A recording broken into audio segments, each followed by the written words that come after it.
2, 3, 4.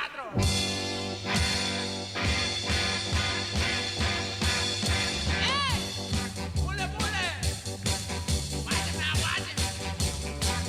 Viejo, viejo!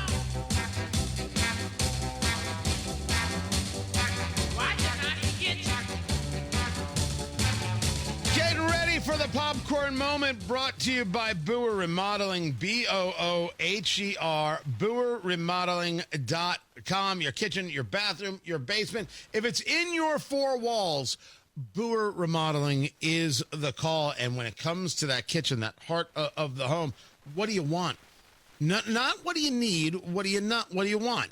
Start there. That may then really make you understand what it is that you need, and that could very well be enough. But with Booher Remodeling, your imagination is the only thing. That weird thing that you're looking for, maybe it's a place to highlight a collection, maybe it's a certain level of countertop for your need. Someone's taller, someone's shorter, or someone has other needs. Why can't that be done?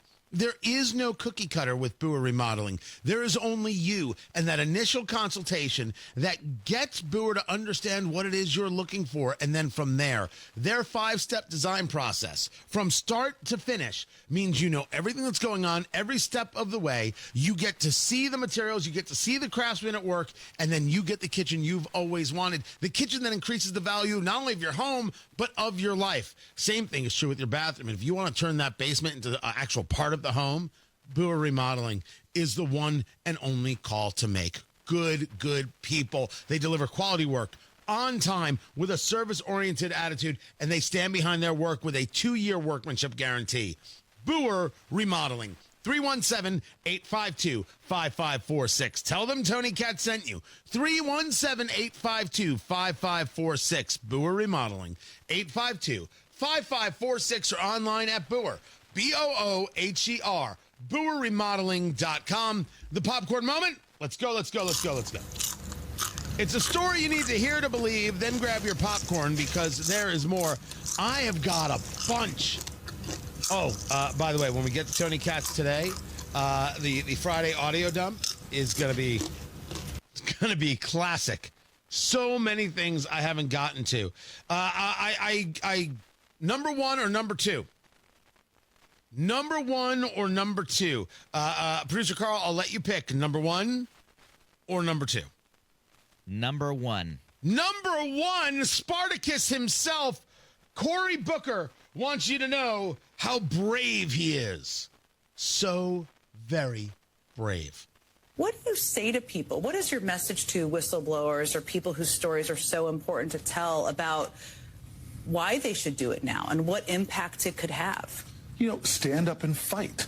We celebrate those heroes, whether it's Ruby Bridges or people in the civil rights movement who stood before Bull Connor. We are a nation that is where it is because of the courage of people to stand when it was not convenient to do so, to stand when the stakes were high. This is a moment in American history where people are going to know, where did you stand? And so I'm going to continue to fight. I don't care if this president calls me out every day, tweets me, threatens me. We know. I've had open conversations with senators I never thought I would have because we saw what they've done with a congressperson, my congresswoman, LaMonica MacGyver, arresting her. My mayor, they've arrested. Wait.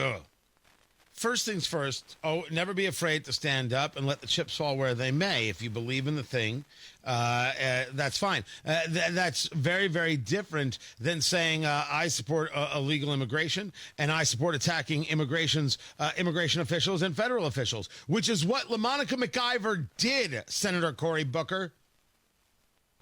It's what she did. She acted in a way that if anybody else had acted in that way, they would have been arrested. So he is not discussing standing up. He is discussing attacking law enforcement, and somehow that should be respected. Same thing is true with the mayor of Newark. We are not discussing the people who are up against the odds and up against the machine and say, no, this was wrong and I'm going to say so. These people, these elected officials, attacked law enforcement and have told their constituents that that is a good thing. Why do people go after law enforcement? Why are attacks on federal officials up 700%? Take a look and a listen to Cory Booker. Picking off, it seems, people that live in Newark that are in elected positions. But I don't care. Throw me in jail. Do what you have to do. I'm going to continue to stand up what's right. And I'm. Who the hell is throwing you in jail? What are you even? Is this part of his filibuster and I missed it? Who's throwing you in jail? What kind of tough guy is this thing? Dear Lord, Alex Padilla lunged at a cabinet officer, didn't ID himself, the senator from California. He didn't go to jail. Put me in jail. Child, this is performance art. Performance art. But nope, that was only number one. I'm going to do number two anyway because I'm just that good. MSNBC. You know, producer Carl has a whole theory that it's interesting because we've never actually spoken about this part to where I do view it this way. We do the morning show all wrong. The morning show that I do should be set up in a more cable news way. So, and we should be having multiple cameras. It should be radio, it should be video, and we should be competing. He's got a whole vision, and he's not wrong. He's nuts, but he's not wrong. And I'm all down for this.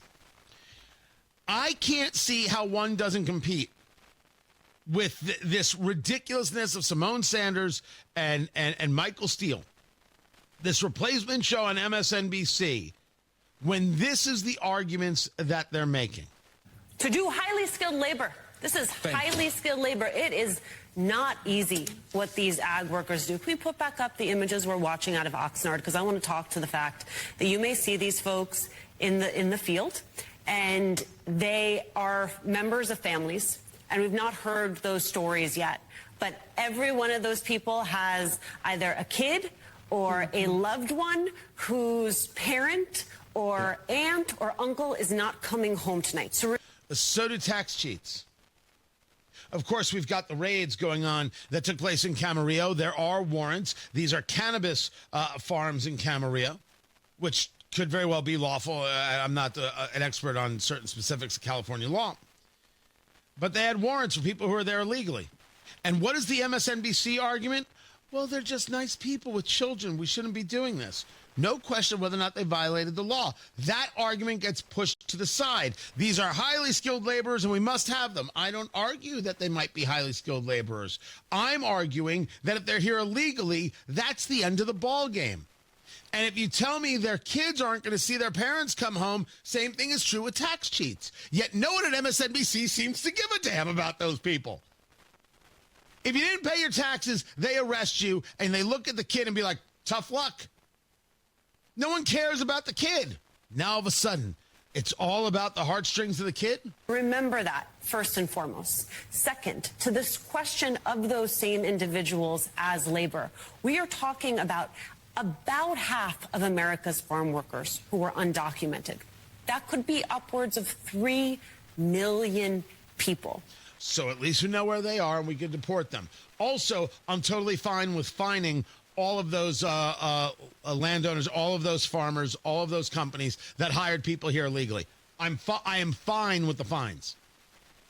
You know, if the left wants to make the argument, well, why don't we go after the employer? This has been our argument. You hire illegal immigrants, you should have to pay the price because you violated the law too. And part of the problem is, as a nation, it's been kind of a wink and a nod and a turn your head and don't pay attention. It's an unacceptable way to be. Bring these people back through a legal process. I don't mind that they're working in the United States. That part doesn't bother me. And I would bet you all the money in my pocket versus all the money in your pocket that the vast majority of these people are never going to be a problem. But if they came in the country illegally, you have to start there. You have to have a standard. And you can't excuse the standard for certain groups and certain people. And certainly you don't excuse the standard because they have kids. Which one of these progressives would let the tax cheat be because they have kids? Case rested. Case rested.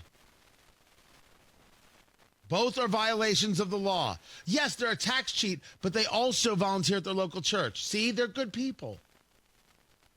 The heartstrings game doesn't play. They still play it, but it doesn't play. Matt Bear has got